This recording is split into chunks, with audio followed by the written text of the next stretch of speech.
जय हिंद, नमस्कार दोस्तों। जितने भी बच्चे आर्मी की तैयारी कर रहे हैं उन सभी का सबसे बड़ा जो प्रॉब्लम रहती है वो रहती है मेडिकल की। अभी इस बच्चे का मैं पूरा मेडिकल बताऊंगा किस प्रकार से आर्मी में आपका मेडिकल होता है, पूरा A to Z पूरी डिटेल। आपके जो भी प्रॉब्लम है किसी भी हिस्से में, कौन कौन सी मोस्ट प्रॉब्लम है वो, उसके अलावा जो मैं नहीं बताऊंगा ये मान के चलना वो आपकी प्रॉब्लम नहीं है और उसकी वजह से आप मेडिकल में नहीं रुकोगे। जो प्रॉब्लम होगी मैं आपको बता दूंगा पूरा।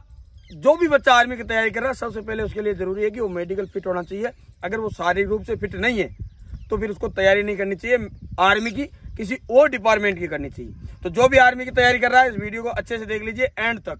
सबसे पहले आप सभी को पता है जो बच्चा फिजिकल पास करता है, फिजिकल पास करने के लिए मुख्य रूप से जो जांचें होती है यूरिन टेस्ट, ब्लड टेस्ट और एक्सरा, ये 3 जांच तो टेक्निकल रूप से होती है, आप सभी को पता है, ये तो मैं नहीं कर पाऊंगा। इसके अलावा बाकी बताऊंगा। यूरिन टेस्ट से आपकी शुगर जांचते हैं, ब्लड से आपके शरीर में हीमोग्लोबिन कितना है, कम है, ज्यादा है, कोई आपको ऐसी कोई बीमारी तो नहीं है, ये चेक किया जाता है। एक्सरे से आपके हड्डी, रीढ़ की हड्डी को चेक किया जाता है कि कहीं उसमें कोई टूट फाट तो नहीं है भाई, ठीक है। उसके अलावा देखो जो मुख्य रूप से मेडिकल किया जाता है, जो वहां पर जब आप रनिंग पास करते हो, बाद में जब आपको मेडिकल लिए बुलाया जाता है वहां पर कैसे करते हैं चेक, इधर आ जाओ। सबसे पहले आपको इस प्रकार से जैसे खड़े हैं, सभी बच्चे लाइन में खड़े रहते हैं, उन सभी को ऊपर जब सुरक्षा। सबसे पहले थोड़ा सा शरीर को वार्म अप करते हैं ताकि किसी के अगर वेरिकोज वेन हो, यानी जिसकी नसों में खिंचाव हो, आपको पता होगा ब्लू कलर की जिसकी वेन निकलती है पैरों से, उसको बोलते हैं वेरिकोज। करता रहे। एक होता है वेरिकोज सील, ठीक है, वो अलग होता है, उसके बारे में बात बताऊंगा। इस प्रकार से जिस भी बच्चे का पैर चेक कर लेंगे वो सबसे पहले कि अगर वेरिकोज है तो उसको डायरेक्ट पॉइंट दे देंगे। उसके बाद थाम। अब देखो जब स्टार्टिंग करते हैं तो करते हैं ऊपर से शुरू। अरे चुप हो जाओ यार, ये चुप नहीं हो रही भाई, तोते बैठे इधर। सबसे पहले ऊपर से शुरू, हाँ कोई बात नहीं। सबसे पहले देखते हैं देखो आंखों को निजी तौर पे कि कोई आंख के अंदर भी कोई नसें फूली हुई तो नहीं है, इधर आ भाई। सबसे पहले 6x6 ये करते हैं, उसके बाद में पेन पॉइंट, गर्दन नहीं घुमानी। ये पॉइंट का वीडियो आपने बहुत देखा हो। जिन बच्चों के प्रॉब्लम होती है उसकी आइज बराबर घूमती नहीं है, झटके मारती है इधर उधर, ठीक है। और जिनके प्रॉब्लम नहीं होती उनकी इसकी तरह बिल्कुल बराबर घूमती है। इसके अलावा आइज का चेक किया जाता है कि कलर ब्लाइंडनेस टेस्ट जो आपने देखा होगा, शब्द पढ़ाए जाते हैं। उसके अलावा 6x6 आइज होनी चाहिए, जो आपको 6 मीटर 3 मीटर की दूरी से आपको पढ़ना होता है, ठीक है। अब उसके बाद में सरसरी तौर पे कौन सा मेडिकल होता है मैं बताता हूँ। हाँ, नाक में DNS, जिनकी नाक की हड्डी टेढ़ी होती है उसको बोलते हैं DNS। उस पॉइंट को ऐसे चेक किया जाता है, जिसकी नाक की हड्डी टेढ़ी होगी उसका नाक भी हल्का सा टेढ़ा होगा। अगर आपका नहीं है तो आपके ठीक है, अगर है तो उसको आप ऑपरेशन से ठीक भी करा सकते हो और वो वैलिड भी है। उसके बाद में मुंह खोल, पूरा खोल। आपके मुंह में कम से कम 28 दांत होने चाहिए। आपकी 3 उंगली कम से कम अंदर जानी चाहिए, 4 डाल कम से कम, ये जैसे 3 परफेक्ट तरीके से अंदर जानी ही चाहिए। ओके छोड़। मुंह में कितने दांत होने चाहिए? कम से कम 28 दांत आपके होने चाहिए आर्मी मेडिकल पास करने के लिए। अगर आपका कोई दांत वाट गल गया है तो उसका पॉइंट मिल सकता है भाई, उसमें कोई शक नहीं है। 28 ही दांत अगर आपके हो गए वो परफेक्ट तरीके से है। हाँ, अगर डिसबैलेंस है तो उसमें प्रॉब्लम दिखा देगी। इसके वजह से डिसबैलेंस है नहीं, किसी के डिसबैलेंस है किधर दिखा रहे, इधर हाँ दिखा। ये देखो, ये जैसे इसके डिसबैलेंस छोटे, डिसबैलेंस नहीं है, डिसबैलेंस ठीक हो जाते हैं, इसमें मेडिकल पॉइंट नहीं मिलेगा। इसके 2 दांत देखो हल्के हल्के छोटे हैं, ये कोई मेडिकल पॉइंट नहीं, ये वाले दांत देखो, ठीक है। चल जा। इसके बाद में चेक करते हैं कान में क्या चेक करते हैं बताओ। देखे आपने देखा होगा बहुत बार एक पॉइंट मिलता है कि कान के अंदर व्हाइट धब्बा है, ये सब पॉइंट आर्मी में कई बार मिलता है। दूसरा, कान के पर्दे में छेद। तो जब भी मेडिकल कराने जाओ कानों की सफाई करा के जाओ, ताकि कई बार क्या होता है कि आपके मेल के कारण भी कान में उनको कुछ गलत दिखता है तो MS लिख देते हैं, फिर आपको वो परेशानी है। कान में सबसे पहले वो चेक करते हैं कि कान के अंदर कोई व्हाइट धब्बा तो नहीं है, क्योंकि वो एक बीमारी है, ठीक है, जिनके कई बचपन से वो कान बहते हैं ना, उनके वैसी बीमारी होती है। दूसरा, कान के अंदर छेद नहीं। तीसरा, वो चेक करते हैं कि कान का ऑपरेशन तो नहीं हुआ है। दोनों कानों को इस प्रकार से चेक किया जाता है।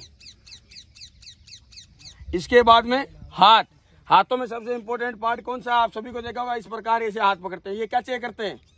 कैरी एंगल, यानी आपकी जो ये दोनों कोनियां ये टच नहीं होनी चाहिए। अगर ये टच हो रही तो आपको आर्मी की तैयारी नहीं करनी चाहिए, क्योंकि फिर आदमी मेडिकल पास नहीं कर पाओगे। ये 17.5 डिग्री जिसका टेढ़ा हो जाता है वो नहीं कर पाता। इसको चेक करने के 2 तरीके देखो। पहले तो इस प्रकार चेक किया जाता है, दूसरा इसके यहाँ पर कईयों के लचक रहती है, पूरा हाथ नीचे चला जाता है ऐसे करने से। है तुम्हारे में से किसी के? नहीं। अब तीसरा इसका तरीका चेक करने का देखो, ऐसे करके ऐसे अब राउंड कर पूरा, हाँ ये घुमा के लिया। इस हिसाब से चेक करते हैं। जिसका बैंड होता है पूरा साइड से आता है, हाथ कर घुमा, आवाज में ओके था। इसके बाद में अगला टेस्ट हाथों के बैंड के बाद में हाथों का वाइब्रेशन। सीधे कर, ये हाथों में अगर आपके वाइब्रेशन है, इसके बाद मुट्ठी बंद कर चालू कर। हाथों में पसीना, क्या आपके हाथों में पसीना तो नहीं है? इसके बाद में अगला पॉइंट, हाथ सीधे कर ऐसे नजदीक बंद। आपकी कोई उंगली में चोट चाट तो नहीं है, उसको इस हिसाब से देखते हैं। अगर आपके इस फिंगर में जैसे देखो ये कट लग रखा, अगर नॉर्मल कट है प्रॉब्लम नहीं है, लेकिन अगर ज़्यादा ही चोट है तो फिर परेशानी हो सकती है, ठीक है। एक इसके बाद में पसीना, हथेली में मिर्च, जिसके पसीना आता है ऐसे करने से उसका पसीने का पता चल जाता है। ऐसे चेक करते हैं, ठीक है। तो उसका इलाज भी, जिनके हथेली और पैरों में पसीना आता है, वो फिटकरी के पानी से आप कम से कम सप्ताह में 3 बार हाथ और पैर धोइए, धीरे धीरे आपका खत्म हो जाएगा पसीना।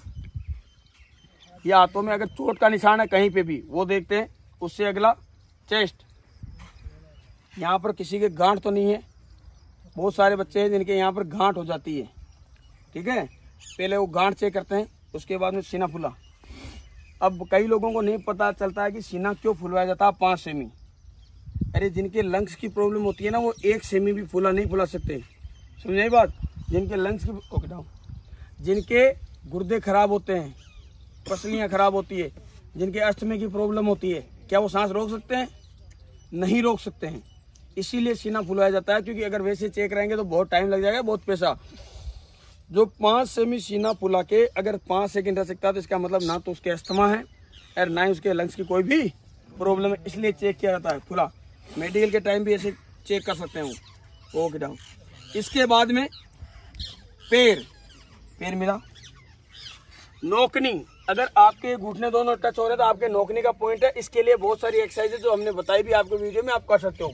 उसके बाद में आपके पैरों की जो नसें मैंने बताया था, कोई वेरिकोस तो नहीं है, उसको चेक किया जाता है। पीछे मुड़। अब इसके अलावा फ्लैट फुट, ये देखो सबसे पहले पैरों की नसें इस प्रकार से चेक की जाती है। अब इसके अलावा फ्लैट फुट, नीचे लेट जा, इधर बेटा, हाँ पैर ऊपर। इस हिसाब से फ्लैट फुट चेक करते हैं कि आपके पैर पूरे फ्लैट तो नहीं है। अब जिसके भी उनको लगता है फ्लैट है, उसका फिर 2 तरीका अपनाते हैं, एक तो मिट्टी में चला के, दूसरा पानी में चला के, ठीक है। पानी में से निकालेंगे और ऐसे चलने को बोलेंगे। तो अगर आप चल रहे हो और आपका पूरा का पूरा पैर वहाँ लग रहा है, तो क्या हो गया? फ्लैट फुट की प्रॉब्लम हो जाएगी, जो कि दूर से दिख जाएगी, इस बच्चे के नहीं है। अब इसके अलावा जो आजकल सबसे ज़्यादा परेशान कर रहा है वो है ये देखो, ये जो पैर यहाँ से पकड़ने के बाद में भी अगर किसी का पैर ऊपर आ रहा है, जैसे इसका नहीं आ रहा है, कईयों के पैरों में ऐसी लचक होती है कि इसके पकड़ने के बाद में भी पैर ऊपर आ जाता है, उसको 100% मेडिकल में बाहर कर देते, सीधा बाहर कर देते। ध्यान रखना, ऐसे पकड़ना, यहाँ से घुटने के ऊपर से ऐसे पकड़ लेना, फिर ऐसे उठा के देखना। अगर आपका पैर इतना उठता है इस लेवल पे, यानी 4 इंची के आसपास, तो इसका मतलब प्रॉब्लम है। अभी इसका देखो, ये भी मैं ज़बरदस्ती कर रहा हूँ, बाकी आ नहीं रहा है, ठीक है। इसके अलावा जिनके नोकनी में उनको डाउट होता है, पैर मिला, ऐसे लेटा कर भी नोकनी चेक करते हैं। जिनके नोकनी में डाउट होता है, अगर यहाँ लेटने के बाद में गैप नहीं है, जैसे ये उंगली जा रही है मेरी, आ रही है, भले हल्का सा ही हो, लेकिन अगर टच नहीं हो रहे तो नोकनी प्रॉब्लम नहीं है, अगर टच हो रहे तो प्रॉब्लम। क्योंकि खड़े होते समय कई क्या करते हैं, ऐसे कर लेते हैं, मारने के बाद में भी अंदर नहीं करते। लेकिन लेटा कर कुछ नहीं कर पाएगा, लेटने के बाद में इसको नोकनी जैसी है वैसी शो करनी पड़ेगी, ठीक है। उसके अलावा पैरों को, हाँ उड़ जा, हाँ लेटर बेटा, मुँह खोल, जीभ बाहर निकाल, इस हिसाब से पूरी जीभ चेक करते हैं, ठीक है। खड़ा हो जा। अब इसके अलावा बच्चे प्राइवेट पार्ट्स में आप सभी को होता है तो वेरिकोसील, एक हाइड्रोसील होता है। जिनके वेरिकोस की प्रॉब्लम होती है वर्षण में, उसके क्या होता है कि वर्षण की जो साइज है वो क्या हो जाती है, छोटी हो जाती है, एक साइड की या 2 साइड की। इसकी वजह से कोई भी प्रजनन या कुछ भी ऐसी बीमारी नहीं होती, लेकिन आर्मी मेडिकल के लिए फिट होना चाहिए। दूसरा, होल इज नॉट प्रॉपरली का एक पॉइंट होता है, जो कि लिंग में जो होल होता है वो सही जगह पर नहीं होता, उसका भी पॉइंट दिया जाता है आर्मी मेडिकल में। अगर आपके ऐसी बीमारी है आप चेक करा लीजिए, तो आप आर्मी की तैयारी छोड़ दीजिए, क्योंकि आप लिंग में दूसरा होल तो करा नहीं सकते, डबल होल हो जाएंगे तो भी प्रॉब्लम होगा।